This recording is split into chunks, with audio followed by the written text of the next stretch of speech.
Bienvenidos a nuestro podcast Mercantilmente Hablando. Hoy nos adentraremos al fascinante mundo del derecho mercantil y los actos de comercio.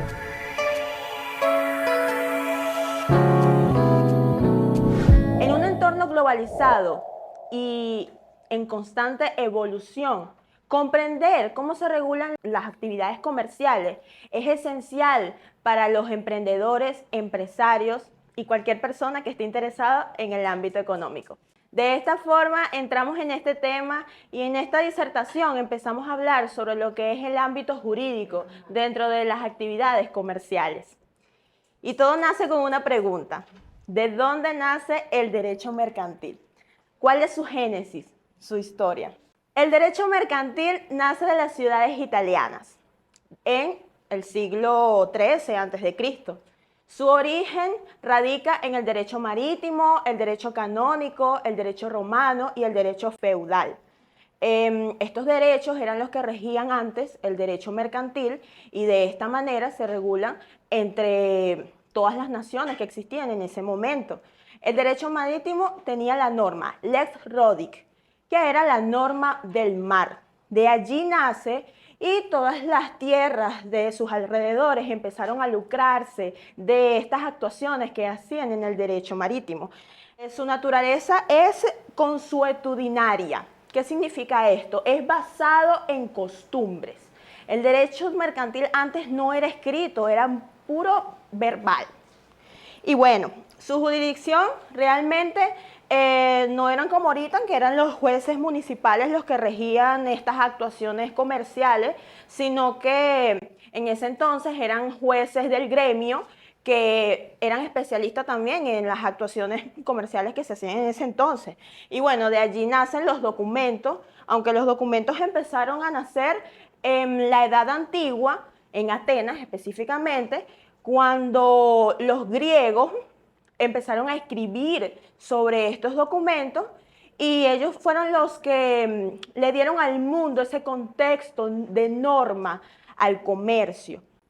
Escritores como Demóstenes y bueno, algunos otros que también entraban en esto que eran los contratos de prestaciones y los trámites marítimos que también se hacían en ese entonces.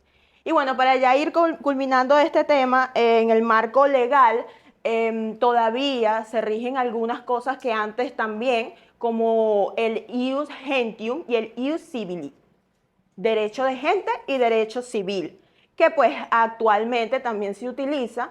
Y pues en la etapa moderna, ya empezando con el impacto de América, empieza lo que es el nacimiento de la promulgación del Código de Comercio, nuestro primer Código de Comercio en 1811. Es importante, María, también destacar que diferentes juristas y estudiosos tienen opiniones similares en cuanto al concepto del derecho mercantil. Estos lo definen como el conjunto de normas, reglas y preceptos que regulan las actuaciones del comercio. Esto abarca todo lo relacionado con las transacciones comerciales y las actividades empresariales. El mercantilista Gutiérrez también menciona que es la rama del derecho privado que regula todas las actividades comerciales y las operaciones jurídicas entre comerciantes y no comerciantes. Esto significa que no nada más se aplica a quienes se dedican al comercio de forma profesional, sino también a quienes realizan actos comerciales de forma particular.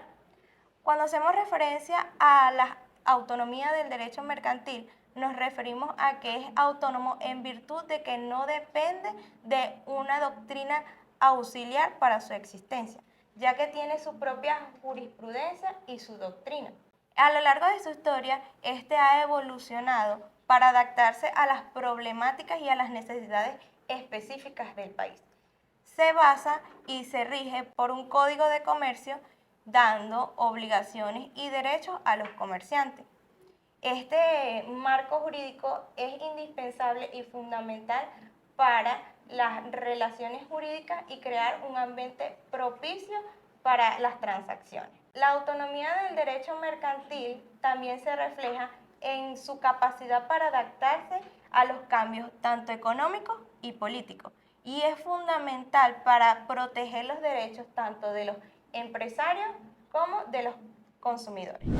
Prosiguiendo el tema en relación a lo que es el comercio, dos autores muy fundamentales como lo es Adam Smith y David Ricardo fueron fundamental en cuanto a lo que es el término que es el comercio. Su jurisprudencia lo emite como una definición tan exhaustiva y muy empática. Es como la actividad de intercambiar lo que son los bienes y servicios en cuanto a lo que es la entidad económica. Ellas tienen tres factores muy fundamentales y que llevan relación, que es el derecho mercantil, los actos de comercio y el comercio. Podemos decir que ellos buscan garantizar lo que es la facultad de que sea algo efectiva referente a las empresas, cómo se desenvuelven. Estas son personas jurídicas y que se emiten en cuanto a sus ejemplos, como lo que es adquisición de bienes, enajenación, alquilar bienes y servicios, contratos de compra-venta, en su defecto. También se puede decir que la parte del comercio engloba lo que son los comerciantes y las personas jurídicas de las empresas. Ellos buscan que se dé un cumplimiento de sus obligaciones. Y seguimos hablando mercantilmente. A continuación les voy a estar hablando sobre lo que son los actos de comercio. Los actos de comercio son aquellas acciones jurídicas realizadas por comerciantes con el propósito de obtener una ganancia a través de una compra, venta o intercambio de bienes y servicios. Esto lo podemos encontrar en el artículo 2 del Código de Comercio, donde existen 23 enumeraciones, las cuales voy a mencionar 3, no dejando atrás que todas son importantes. El artículo 2 del Código de Comercio establece que son actos aquellos que son realizados por comerciantes en ejercicio, pero también son actos aquellos que, sin ser realizados por comerciantes, tienen naturaleza comercial.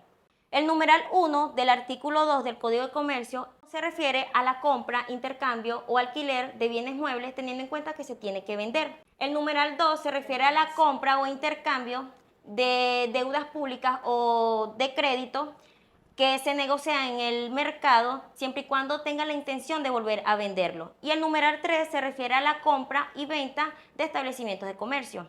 Los actos de comercio se clasifican según lo establecido en el artículo 2 del Código de Comercio, a la cualidad de las partes intervinientes y a la naturaleza de los actos.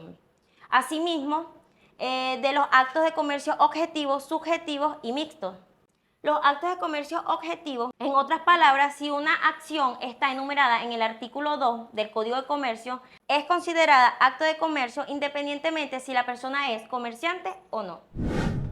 Bueno, mercantilmente hablando, continuamos con nuestro tema, que es importante destacar que el carácter enunciativo de la enumeración, la mayoría de los tratadistas defienden, ya que se trata de una enumeración muy importante en el Código de Comercio en el artículo 2. Este artículo puede extenderse a otros actos que no estuvieran expresamente citados, tales como lo son los actos de comercio unilaterales y los actos de comercio subjetivos.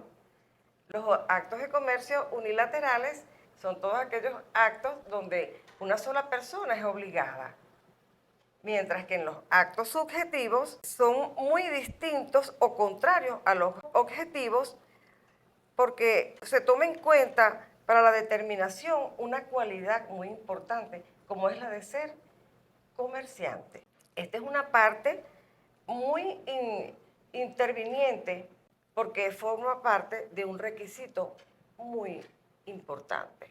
Además de eso, todo acto de comercio no es una mera negociación mercantil, sino que goza de una obligación mercantil, como lo establece nuestro Código de Comercio. Así es, Edelmira. Es por esto que para que estos actos que estabas hablando se den, ya sean subjetivos u objetivos, se necesita una buena organización comercial, ya que esta, al ser una transferencia de recursos y funciones de una empresa, esta busca el beneficio de toda una empresa. La organización comercial es muy importante, ya que esta abarca todo, toma de decisiones de sus participantes, así como las funciones de cada uno, el beneficio en conjunto, y todo esto llevando a la producción y el beneficio monetario que ésta tenga.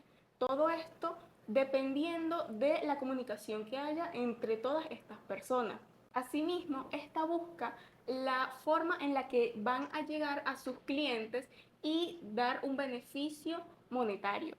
Asimismo, esta busca la función de manera eficaz y eficiente de toda una empresa.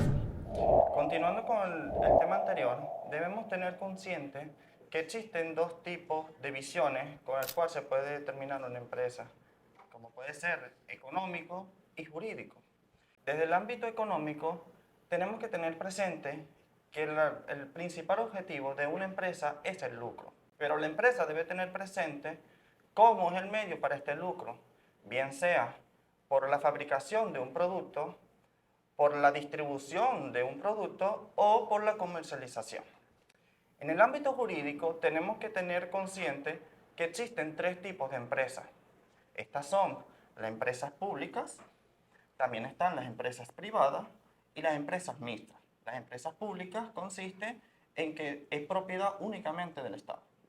En las empresas privadas, la propiedad le pertenece a los particulares.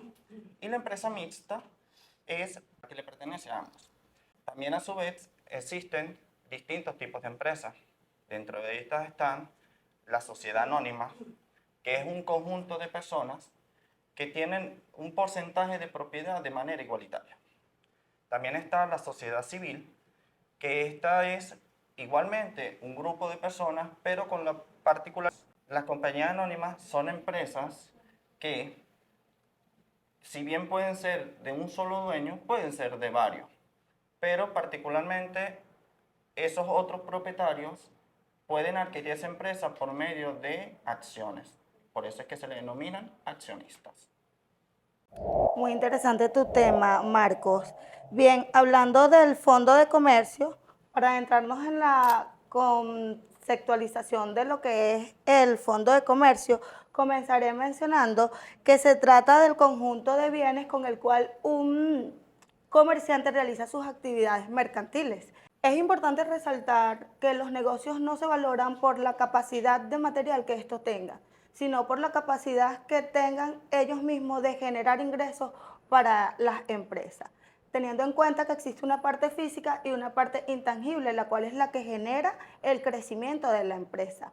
Esto nos lleva a preguntarnos, ¿qué es el Fondo de Comercio? El Fondo de Comercio no es más que aquella capacidad que tienen las empresas para obtener beneficios a través de elementos intangibles tales como la clientela, el valor que tenga la empresa y el posicionamiento que éste tenga dentro del mercado, entre otros elementos. Esto nos lleva a un ejemplo. Supongamos que tenemos una cadena de panadería, la cual lleva años en una ciudad. Esta cadena de panaderías pues decide vender o se hace conocida por su venta de panes artesanales y pasteles, los cuales son únicos en esta ciudad. ¿Qué pasa? ¿Cuál es el fondo de comercio de esta panadería? La clientela, claro está. La clientela, la ubicación y también sus recetas exquisitas, las cuales deberían ser únicas. Claro. En cuanto a enajenación y gravamen del Fondo de Comercio, el artículo 151 del Código de Comercio señala que para que una empresa pueda ser vendida, esta debe ser publicada con anticipación antes de la entrega, independientemente de que esté registrado o no en el registro mercantil. Volviendo al ejemplo anterior, podemos decir, supongamos que este propietario de la panadería, él decide vender dicho negocio. Entonces él está enajenando su fondo de comercio, ¿ya? En este momento podemos decir que enajenación es venta, ¿cierto? En este caso, pues este propietario de esta panadería le está permitiendo al nuevo al nuevo propietario que está comprando, pues obtener estos beneficios que son valiosos y contribuyen con el éxito de su negocio. En cuanto al gravamen, podemos decir que se refiere a una delimitación hacia un bien real. Es decir, en el fondo de comercio, un gravamen es una hipoteca. Podría ser, volviendo al ejemplo de la panadería, Marcos. La persona decide pedir un préstamo, en el cual él pone en garantía el negocio. Una vez que él pone en garantía el negocio, pues el banco tiene un gravamen contra el comercio. Este propietario no podría vender. ¿Por qué? Porque él debería de cumplir su obligación de pago. Y esto es lo que significa, pues, enajenamiento y gravamen en cuanto al fondo de comercio. Y continuamos con mercantilmente hablando. Ahora bien, iniciamos con registro mercantil. El registro mercantil es la oficina pública que se encuentra regida por el Ministerio Popular de las Relaciones Interiores y Justicia de Paz y la Dirección General de Registros y Notarías. Es importante destacar que el registro mercantil se encuentra constituido en dos: el registro mercantil regional y el registro mercantil central, Ángel. ¿Sabías tú eso? No lo sabía. Muy bien. Te cuento. El registro mercantil regional es el que se encarga de hacer cumplir las leyes mercantiles y las registrales. Y el central se encarga de registrar todos los actos y es el boletín oficial de registro mercantil. Sus fundamentos se encuentran establecidos dentro del Código de Comercio y el Código Civil, que es la columna vertebral del derecho. Asimismo, se encuentra organizado por los departamentos de evaluación y presentación, el departamento de archivo, el departamento de asesoría legal y el departamento de otorgamiento. Muy interesante tu tema, compañera Mervis. ¿Sabía que hay personas que desconocen cómo registrar sus documentos ante el registro? No, ¿y cómo se hace? Debemos llevar nuestros documentos de empresa hacia el registro mercantil. Debido a esto, también con el avance tecnológico, tenemos que tomar en cuenta que hay una página web llamada SAPI. Esta página web trata de proteger los derechos de autor. Igualmente, trata de proteger las patentes y dar la dirección geográfica de la empresa. Tenemos que tener en cuenta los documentos más comunes que se pueden llevar al registro mercantil, que son las empresas individuales o firmas personales, que tenemos que llevar el nombre del comercio. Igualmente tenemos que llevar el domicilio y el objetivo de la actividad. Seguidamente tenemos otro que es las sociedades mercantiles. Las sociedades mercantiles tenemos que llevar la estructura de la constituida de la empresa. Tenemos que también tener en cuenta los estatutos sociales de la misma. Igualmente el nombramiento administrativo y liquidadores de la misma empresa. Seguidamente tenemos otros documentos comunes también, que son los contratos por colaboración. Tenemos que tener en cuenta que existen muchos delitos en esto, pero los más comunes son los delitos por falsificación de documentos o ocultamiento de bienes. Continuando con el tema, en esta oportunidad quiero hablarles acerca de la publicidad mercantil. También quiero comentarles acerca de la contabilidad mercantil.